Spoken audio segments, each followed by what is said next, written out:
brought to you by Nova शुद्ध घी। जब जब खाए दिल खुश हो जाए, सदियों का नोवा शुद्ध देसी घी, सपना स्वस्थ भारत का।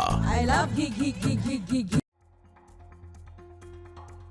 गुना के बमोरी क्षेत्र में खाद के संकट ने एक आदिवासी महिला की जिंदगी छीन ली। आरोप है कि ग्राम बागेरी के खाद वितरण केंद्र पर 2 दिन से लाइन में लगी भूरिया बाई ठंड में रात भर इंतजार करने और समय पर इलाज न मिल पाने के कारण दम तोड़ गई। परिजनों का कहना है कि भूरिया बाई लगातार 2 दिन से यूरिया खाद के लिए लाइन में लगी थी, लेकिन बार बार निराश लौटना पड़ा। बुधवार रात भी जब खाद नहीं मिली तो मजबूरी में भूरिया बाई केंद्र के बाहर ही कड़ाके की सर्दी में सो गई। तभी उनकी तबीयत बिगड़ गई। एम्बुलेंस को कई बार कॉल किया गया, लेकिन मदद नहीं मिली। ऐसे में एक किसान ने मानवता दिखाते हुए अपने निजी वाहन से उन्हें बमोरी स्वास्थ्य केंद्र पहुंचाया। हालत गंभीर होने पर उन्हें गुना रेफर किया गया, लेकिन उन्होंने रास्ते में ही दम तोड़ दिया। 11 बजे करीबन। अच्छा।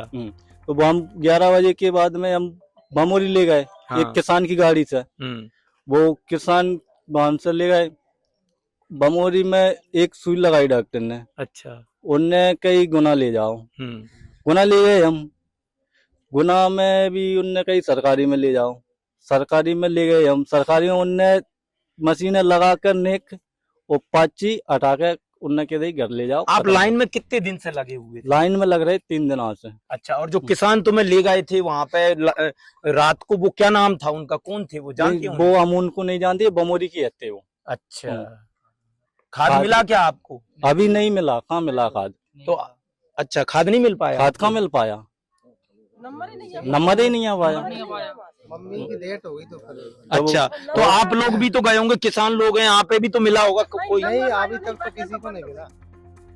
फिलहाल केंद्रीय मंत्री ज्योतिरादित्य सिंधिया ने परिवार की मदद के लिए निर्देश दिए हैं, लेकिन उनसे जब खाद की किल्लत को लेकर सवाल किया गया तो उन्होंने कोई जवाब नहीं दिया। पूरा इंतजाम हो रहा है, ये ले लो भाई। वीडियो भी एक वायरल हुआ है एक अधिकारी का। चलो भाई, लो। वहीं कलेक्टर किशोर कुमार कान्याल का कहना है कि मृतका को गंभीर शुगर थी और उसी के चलते उनकी मौत हुई है। उनका दावा है कि रात अधिक होने की वजह से एम्बुलेंस उपलब्ध नहीं हो सकी। साथ ही वे कहते हैं कि जिले में खाद पर्याप्त मात्रा में मौजूद है और किसानों को रात में केंद्रों पर रुकने की जरूरत नहीं है। जो बताया गया कि उनकी तबीयत खराब थी, शायद उनको पता नहीं था कि उनको शुगर 450 तक है। इसके चक्कर में वो रात को वहाँ पे लाइन पे लगी और उनको तत्काल हॉस्पिटलाइज किया गया और हॉस्पिटल में उनकी डेथ हुई। बहुत शहरी आदिवासी थी। हम लोग बार बार प्रयास कर रहे हैं, किसानों से अपील भी कर रहे हैं कि आपको रात को लाइन पे लगने की आवश्यकता नहीं है। यूरिया के 30 से 35 ट्रक हमको डेली मिलते हैं। क्योंकि इस बार क्या हुआ है कि बारिश हुई और पलावा जैसी हुआ तो लोगों ने एक साथ बुआई कर दी, तो एक साथ बुआई से एक साथ यूरिया की डिमांड ज़्यादा हुई। तो भी हमारे जिले में अभी लगभग 30,000 मीट्रिक टन की खाद का डिस्ट्रीब्यूशन पिछले 55 दिनों में ही हो चुका है और अभी भी हमारे पास खाद की उपलब्धता है। लगातार हमें मिल रहा है। हमने एक रैक की भी डिमांड की, हमें वो भी संभवतः आज एक में मिल जाएगी। तो पैनिक होने की आवश्यकता नहीं है और हम लोग अपने जिले में प्रयास कर रहे हैं कि यूरिया का भी कंज्यूम कम से कम हो, प्राकृतिक खेती की तरफ बढ़े लोग बाग। तथापि मैं फिर से रिक्वेस्ट करूँगा कि कोई भी लोग रात के समय लाइन पे ना लगे। लेकिन जमीनी हकीकत कुछ और ही कहानी बयां करती है।